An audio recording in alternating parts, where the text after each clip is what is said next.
Morning, everybody.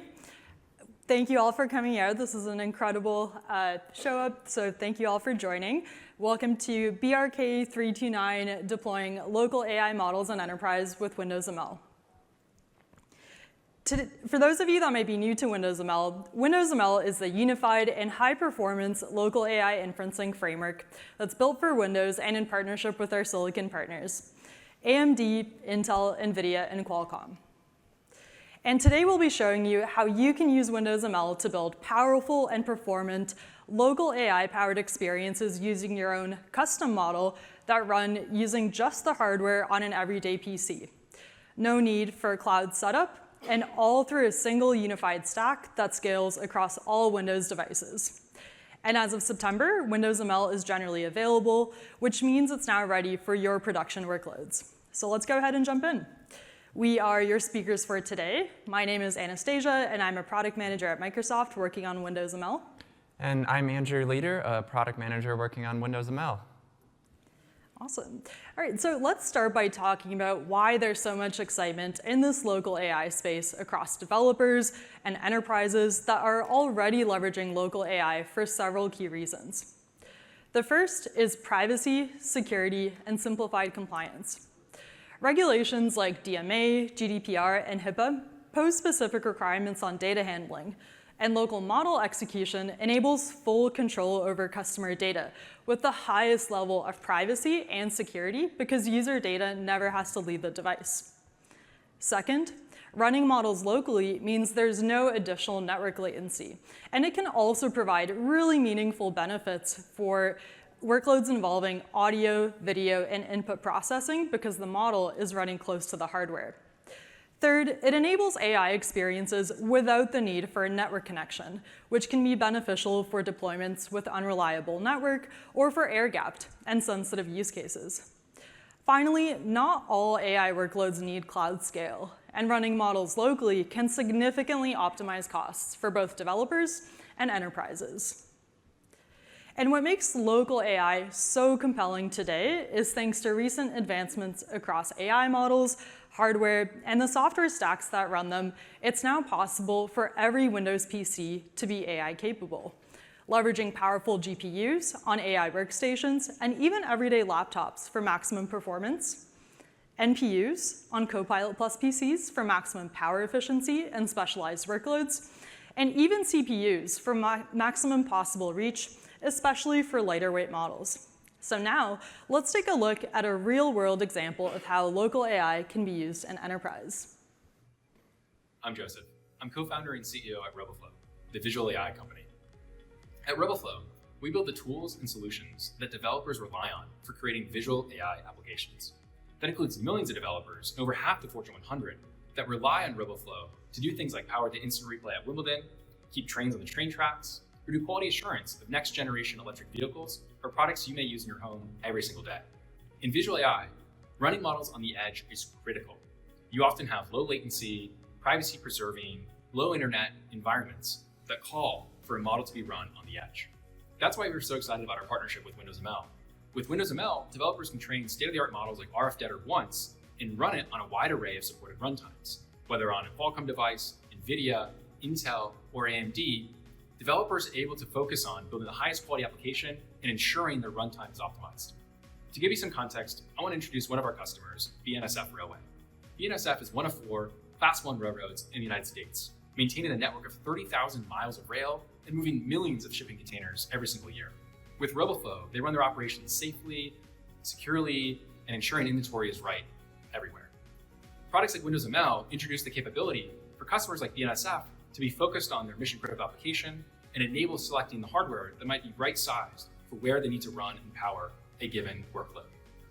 I'm thrilled for what other developers and enterprises will create and deploy thanks to the RoboFlow and 𝗦𝗽𝗻 partnership. Awesome. Thank you, Joseph, and the teams at RoboFlow and BNSF. That was a great example of how 𝗦𝗽𝗻 enabled experiences that wouldn't be possible with the cloud alone. But before we dive into 𝗦𝗽𝗻, let's take a step back and take a look at how it fits into the Microsoft Foundry on Windows, which is the all-up set of offerings that developers can use to power their Windows app experiences with local AI.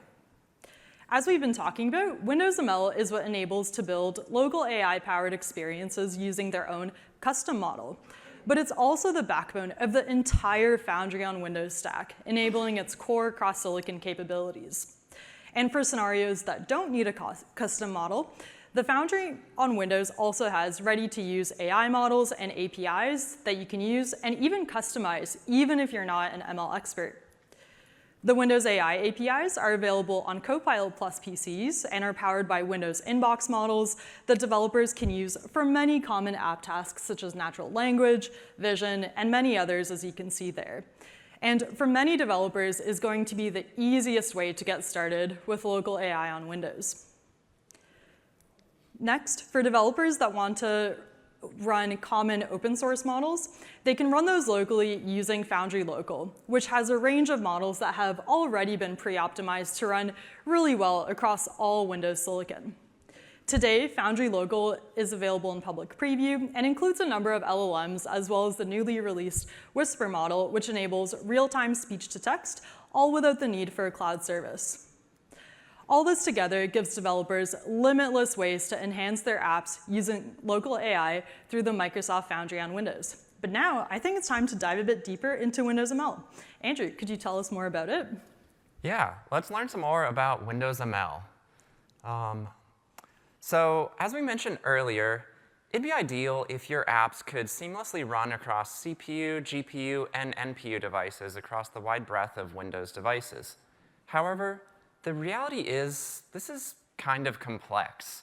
If your apps wanted to leverage the latest from Intel, AMD, Qualcomm, and NVIDIA, you would have to include the SDKs for each of these IHVs in your app, which would increase your app size by hundreds of megabytes.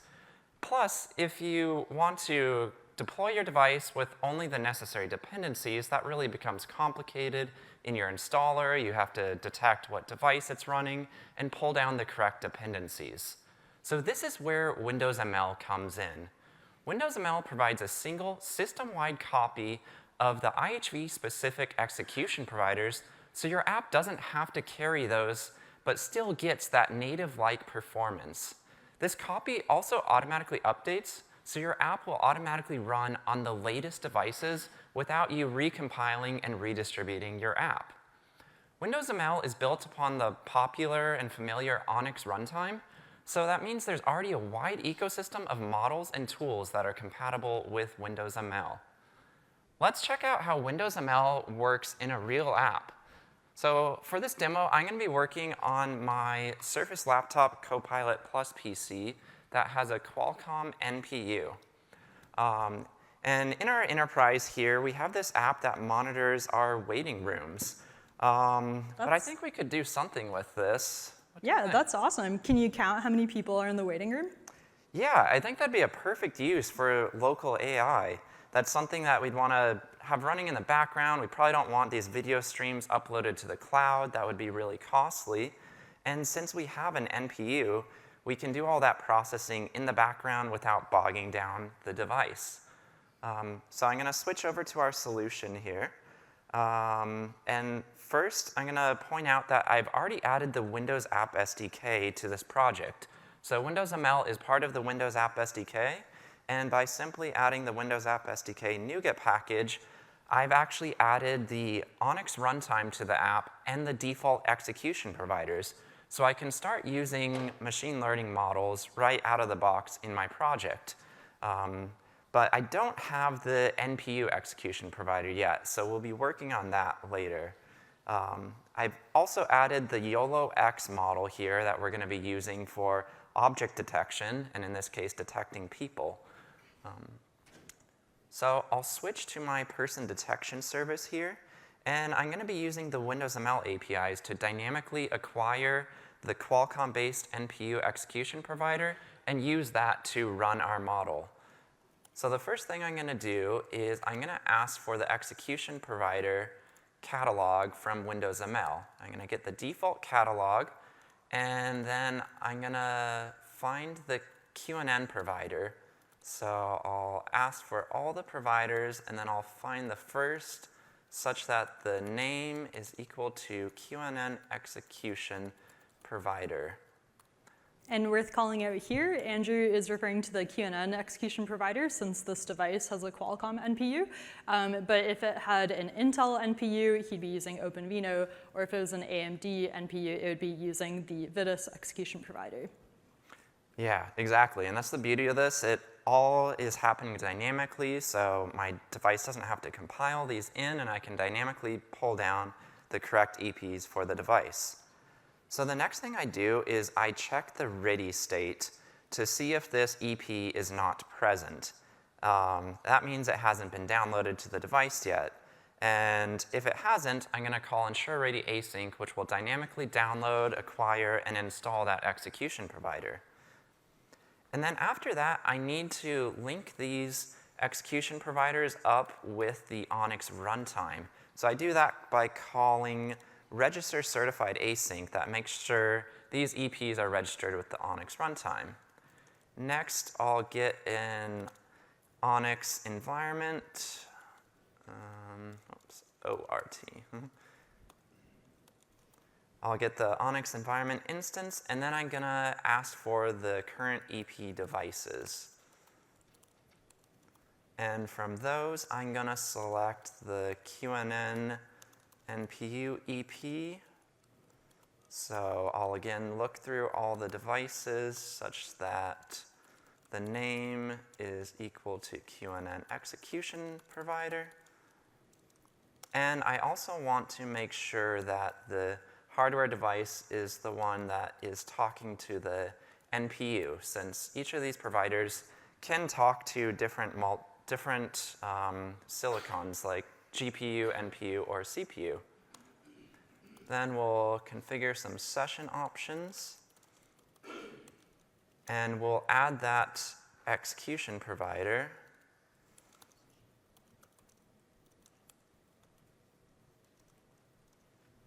So we'll pass in our QNN NPU EP, and then no additional options there. And then we'll create an inference session of the model. And we're going to point it to our existing model path, pass in our session options, and then we will return this to the rest of our code, which is already written to handle talking to this model, passing in input tensors, and getting out results. So I'll put a breakpoint here, and we can actually step through this code. When my app launches, it's going to instantly run into this code here. So we're going to first get the catalog, and then we're going to look for that QNN execution provider, and we're going to check the ready state. And in this case, my PC has already downloaded this execution provider, so we'll see the state is actually not ready. That means it just hasn't been registered yet, but it's already downloaded. It is present. So this if statement will be skipped. But then I need to register it with the ONNX runtime. So we'll call that. And now, with the ONNX runtime, when we get the EP devices, we'll get a list of 4 EP devices. You'll see the CPU execution provider there, the DirectML execution provider there, and then we have our QNN execution provider that was dynamically acquired through Windows ML. So we're going to ask for that NPU-based EP, which we've obtained here, create our session, and then return this model. And we should see the app can now detect people in it. And if we check our NPU usage here, we can see that this is using the NPU, so it's offloading a lot of work, and I can still keep using my computer while all this live detection is happening in the background.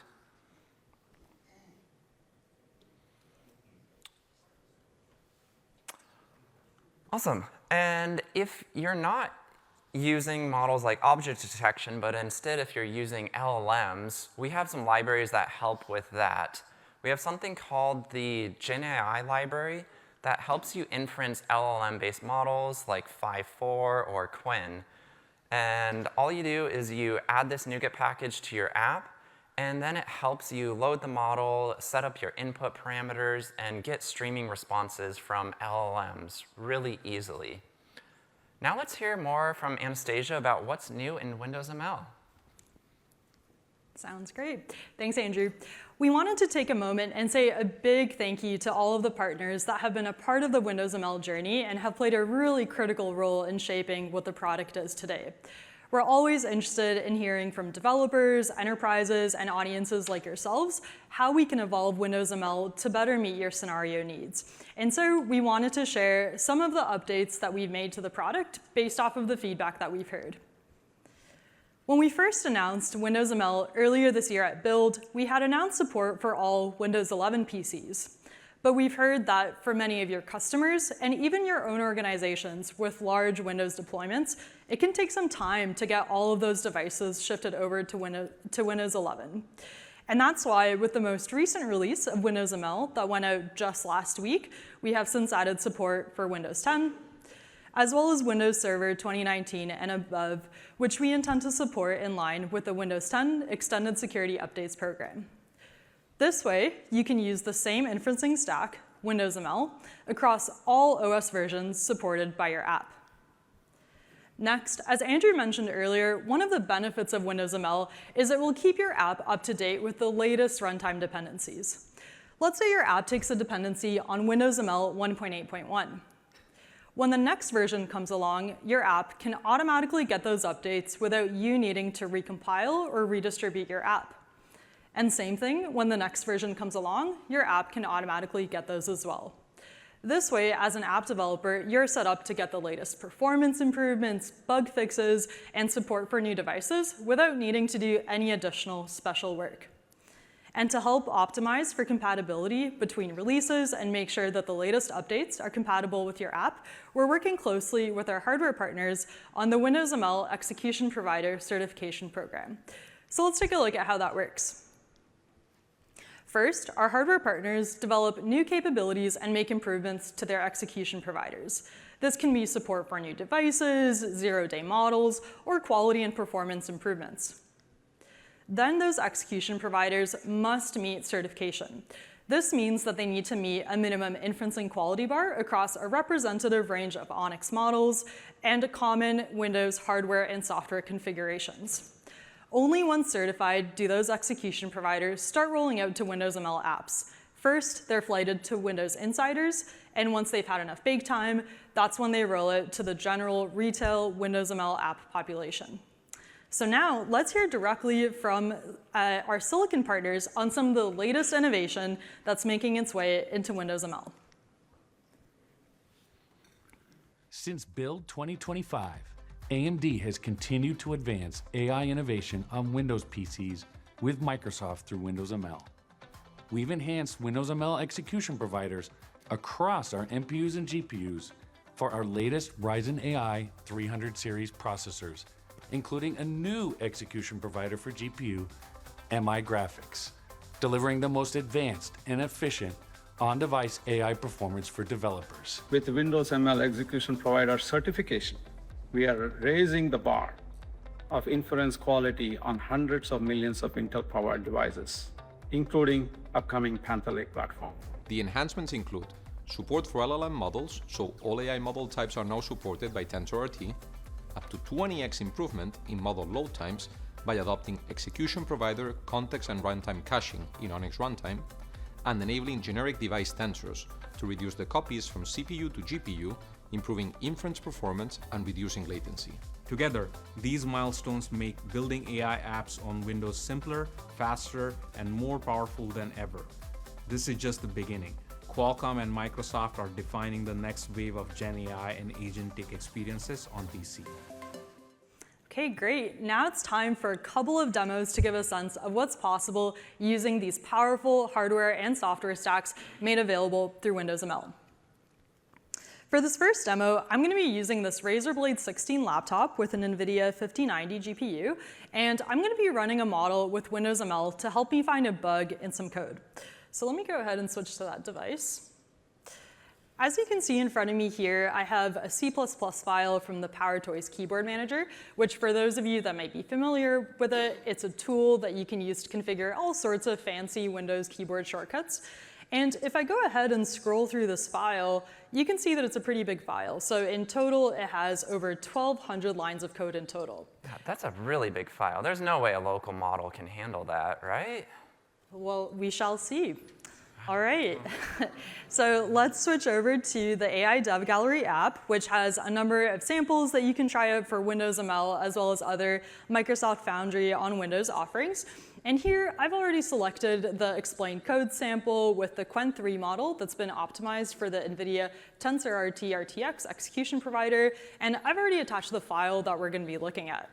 Now, because of how big that file is, I'm going to need something that supports a pretty large context window. So right now I have it set to 8K, and I'm just going to demonstrate that if I copy in my prompt and try to run it, I'm going to get an error because we need a larger context window. So there you go, I get that error. So let's go ahead and now bump it up to something that's a bit more appropriate. I'm going to go over 16K, so I've now doubled it. And now, moment of truth, let's see if we can find the bug. And the bug here is that when I press a keyboard shortcut to bring Edge to the foreground, but I have multiple browsers open, I only see the first window. So let's see if we can go ahead and run this model to get a response and identify what the bug is. Wow. Yeah. That's impressive. Yeah, there you go. Super quickly, I got a response. This is all running locally. You can see I'm not connected to the network. That summarizes exactly what the bug is, what the root cause is, the solution, and even how I can go ahead and implement the fix. So now let's take a look at some of the sample code that we were using for this example. Now the AI Dev Gallery has all sorts of examples with respective sample code that you can check out if it's something that might be helpful for your app development. And just to make it a little bit easier to look at, I'm going to go ahead and switch over to VS Code so that we can see it more clearly. And I'm going to go ahead and jump partway through this to where some of the interesting Gen AI or LLM related bits take place. So in this generate response method. The first thing I'm going to show is where we configure the full prompt. So it's the combination of the system prompt, which in our case is a really straightforward, you are a helpful coding assistant, as well as the user prompt, which is what I had typed into that box, as well as the file that I had attached. Next, we need to format that prompt according to what the model expects as the template.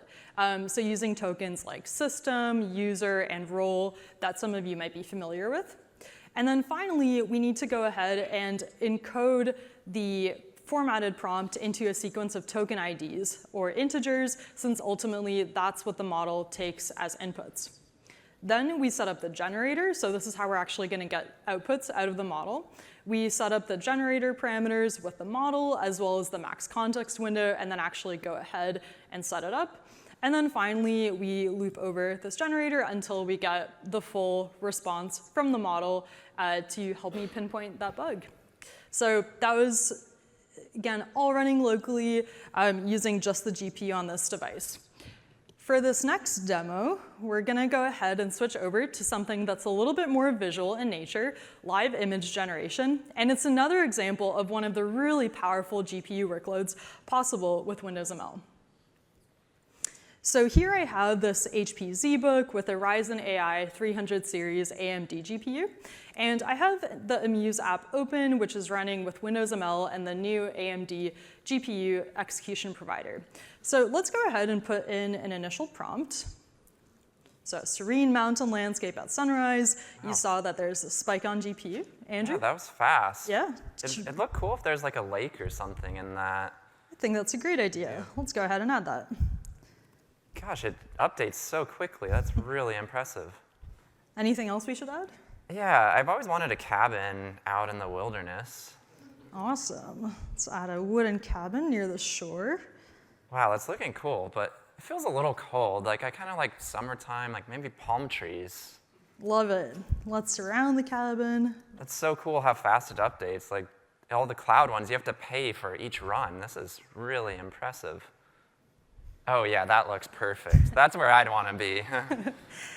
Well, I'm from Canada, and my birthday's in the winter, so I think I'm going to go for something that's a little bit more wintry in nature. So let's maybe go ahead and make this a winter wonderland with lots of snow for a very different vibe. And then for my finishing touches, I'm going to make it nighttime with a large moon and lots of stars so that it has a very peaceful feel. Wow, that is pretty. Yeah. All right. So yeah, thank you. Yeah, so there you have it, 2 very powerful GPU workloads running performantly and locally, no network needed, no me having to worry about cloud credits or anything like that, and all through Windows ML. And you saw in both of these demos that we had used models that were already optimized for the devices that they were running on. So let me go ahead and actually hand it over to Andrew to talk a little bit more about the models that are supported in Windows ML, as well as how you can optimize your own models. Yeah, so if you need the most control over your experiences, you can train your own models to use with Windows ML to achieve exactly what you need. However, you can also choose from over 28,000 ONNX models from Hugging Face, or you can choose from over 218,000 PyTorch models on Hugging Face and use PyTorch or AI Toolkit for VS Code to convert those models to ONNX. Once you have an ONNX model, you can run it on Windows ML, but if you wanted to run the best possible across GPU and NPU, you'll want to optimize your model for each IHV. You can use the AI Toolkit for VS Code to help optimize your models. Another thing we have if you're an author of a library that multiple apps use is something called the Windows ML Model Catalog APIs that allow your code to dynamically download and share a copy of a model across the device so that multiple apps can use that same model without distributing it individually in their own apps. You simply set up a JSON file that describes where your models are hosted, and then from your code inside Windows ML, you can dynamically ask for those models, and it'll download it to a shared location so that the single copy of the model is shared across all apps that are using your library. Another place you might want to use Windows ML is inside of websites that run in browsers like Edge or Chrome. Today, your websites can use frameworks like ONNX Runtime Web that can talk to browser APIs that provide near-native access to system hardware, like WASM for leveraging CPU or WebGPU for leveraging GPU. However, there currently isn't a browser API for leveraging the NPU, and that's where WebNN comes in. WebNN is an abstraction layer that sits on top of native ML APIs like Windows ML on Windows, providing near-native access to the NPU, and it also provides access to the GPU and CPU. So that means your websites can use the same amazing ML performance that native apps on Windows can, all through the browser with WebNN on Windows. This is available today in an early preview. If you're interested in checking out WebNN, please email us at this email, and we'll get back to you. Now let's check out an actual demo of using WebNN in the browser. So for this demo, I'm going to be using our Surface Laptop Business Edition with an Intel NPU. And here I've loaded the WebNN demo website, and I've opened the Whisper model. So Whisper does voice-to-text transcription, and it does a really great job here. And As you can see, I've turned off Wi-Fi. This is all running locally. I'll have the NPU up here, and this model is going to be running on the NPU. So I'll start recording and do a little voice transcription here. As you can see, it runs really quickly. It gives us that response, and we do see a small blip in our NPU. This model just runs so quickly that you don't see much NPU blip there. Yeah. And showing a little bit of the code for this. This is all public open source code in GitHub. As you can see, we're using ORT in the web through our JavaScript code on the browser to load this model and inference it. And then thanks to WebNN, now with 𝗦𝗽𝗲𝗀 support, that's actually running on the NPU, something that was never possible before.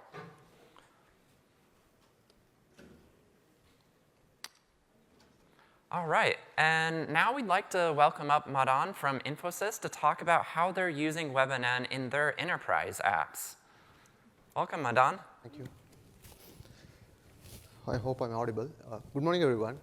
So imagine for your enterprise if you want to cut your invoicing to cash cycle by days, right? Of course, not by adding more people, but by running an AI solution running right on your laptop.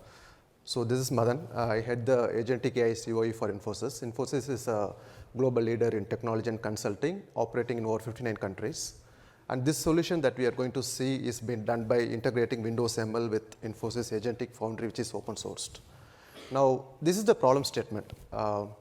So Infosys, for all its customers, tracks invoices through multiple customer portals. When I say portals, it could be Fieldglass, Ariba, etc. Right? Now, despite having all those portals, most of the invoice always lands in emails. The latest status of the invoice always in emails. Right? Now, the back office operations team of Infosys, they have to go through the emails to understand what's the latest status of the invoice, what's the real action that has to be taken, what's the next possible action. All these are done manually today. And more importantly, it is highly error prone, it's more time consuming, and it has to be accurate as well. That's when we thought, why don't we use a Windows ML? Why don't we use a local model to actually do this sensitive task, which is a financial transaction, right on their laptop itself, and then do the classification of the invoice from the emails, and also identify what's the next best action to be taken for that particular model. Now, why did we choose Windows ML, right? It's really a game changer. Truly, it's a game changer because it supports ONNX models and pairs seamlessly with Windows APIs. What it really means is, like, for example, for the emails, you have invoices, right? You need to do the extraction of the invoices through OCR. So you can connect to the Windows APIs and do the extraction locally. That is one. It has cross-silicon support, which means the models can run on NPUs, CPUs, and GPUs. That's the second advantage. Third, one of the biggest one is it dynamically loads the execution provider, as Andrew was saying, right? So irrespective of the hardware, the EP has been already downloaded and it's been tied with Windows ML, which means when you take your application and if you want to deploy across your laptops or systems, you don't need to take this big, huge GB files to take it across. It's a very small file is enough. So what we found is when we ran this solution, the response time improved from around 5 to 7x. That's one. Second, our application size also got reduced by more than 80%. That's a very important piece. And third, more importantly, now it supports Windows 10 as well, which means you can deploy across your systems, across your enterprises. These are some 3 key advantages. And this particular solution, to build this model, we used Microsoft 5.4 mini model, and we fine-tuned on our own data using Olive. And more importantly, the model can be downloaded automatically through this Windows Model Catalog APIs, which means your teams need not to go and do the manual downloading. The systems can download automatically from the cloud, or in case if you have a fine-tuned model, it can be downloaded from your file servers as well. So that is how this has been configured. See, primarily the fundamental, if I want to tell in one line, right, your developer can just focus only on the application. Windows ML takes care of everything on the abstraction from the model to the hardware to everything, right? So that's the biggest advantage that we have seen. And our goal has been that to have an enterprise-ready local models running for all financially or any sensitive data on your laptops and systems. That's our goal. Let's look at the demo.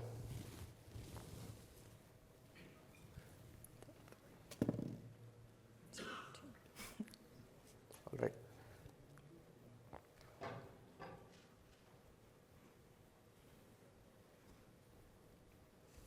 We have 5 demo devices, so sometimes switching between them takes a second.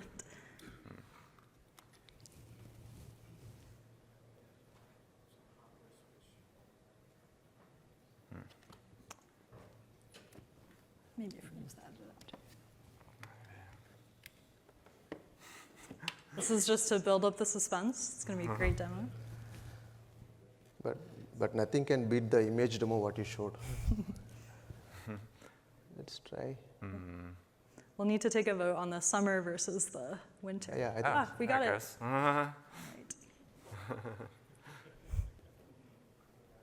Let me try that.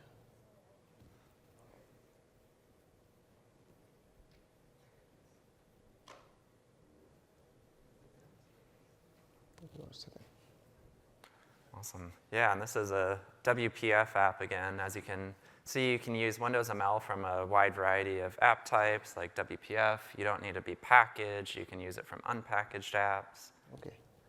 So yeah, I hope it's running. Let me start from beginning. Let me do the build.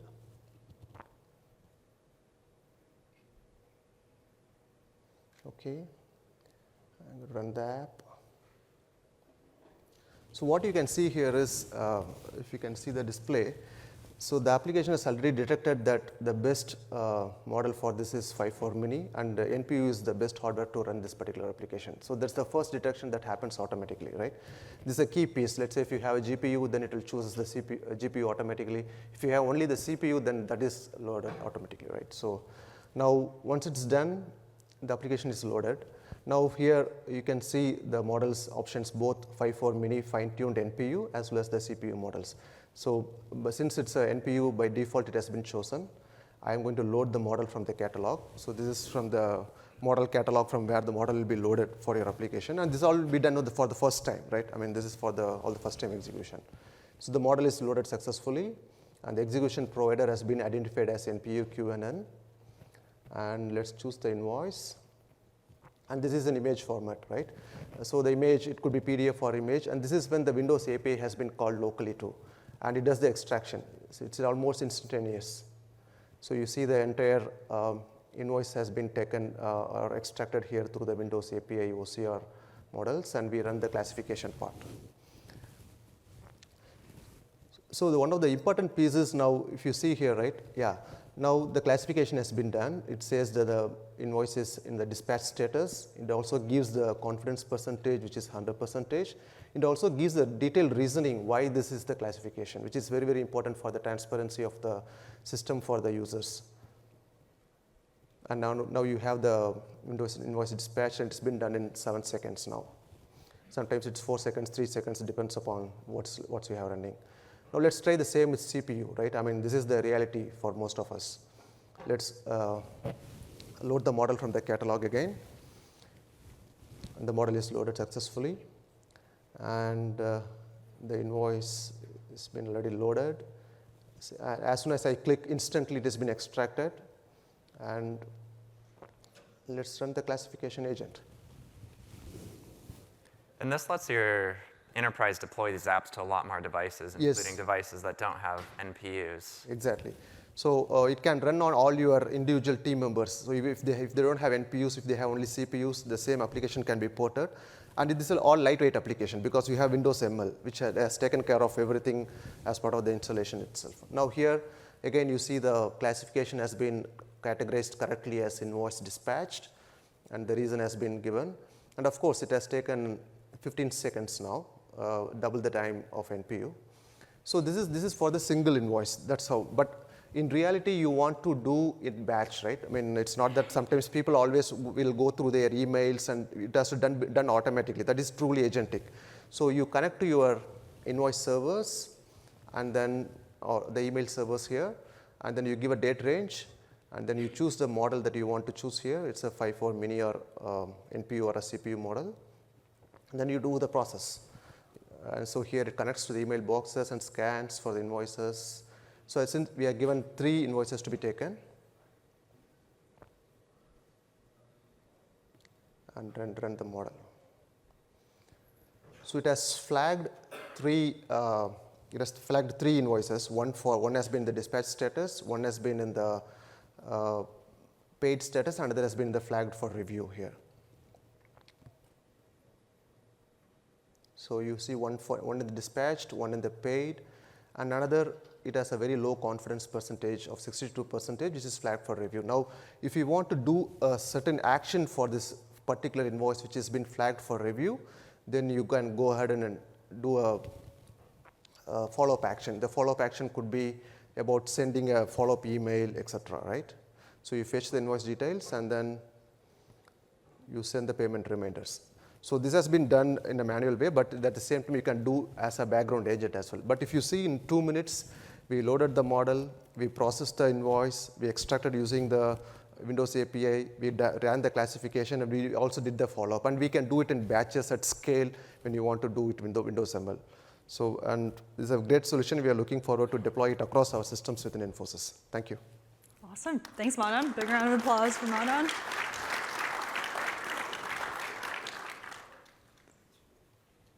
All right, so that was a great showcase for how Windows ML can be used for workloads involving sensitive data, and again, without the cost of cloud. All right, so we're now reaching the end of our session and wanted to leave you all with a summary of what we talked about. Windows ML, as we've been discussing, is the unified and high-performance local AI inferencing framework built for Windows, and because it's generally available, it's ready for your production workloads. With Windows ML, you can bring your own custom models. These can be in PyTorch format that you then convert to ONNX or in ONNX directly. You can use the AI toolkit to convert, optimize, and evaluate your models. The native and powerful Windows ML APIs are now available on Windows 10 as well as Server 2019 and above, so that you can use the same inferencing stack across all versions of your app. Windows ML serves as a hardware abstraction layer so that you as a developer can more easily scale across all Windows devices, including CPU, GPU, NPU, and all the newest devices from our hardware partners. Thanks to innovation from our hardware partners, AMD, Intel, NVIDIA, and Qualcomm, the latest performance improvements make their way into the Windows ML stack through our IHV execution providers so that you as a developer can also benefit from the latest and greatest performance. And finally, Windows ML can really simplify your deployment as an app developer building solutions with local AI by simplifying your dependencies, updates, and also reducing your app size because you don't have to package the Runtime or IHV execution providers in your app. And with that, we hope you enjoyed the session. We would really appreciate it if you took a couple of minutes to scan that QR code and share any feedback that you have, what you thought about the session. We are BRK329. We also have an email address that you can reach out to us at with any questions, feedback, suggestions on where we should take the product next. We have some documentation that you can take a look at if you're interested in getting started with Windows ML. And finally, if you're interested in learning more about local AI and how you can use it in your solutions, we also have some other sessions taking place at Ignite that you can either watch live or catch the recording. So thank you all.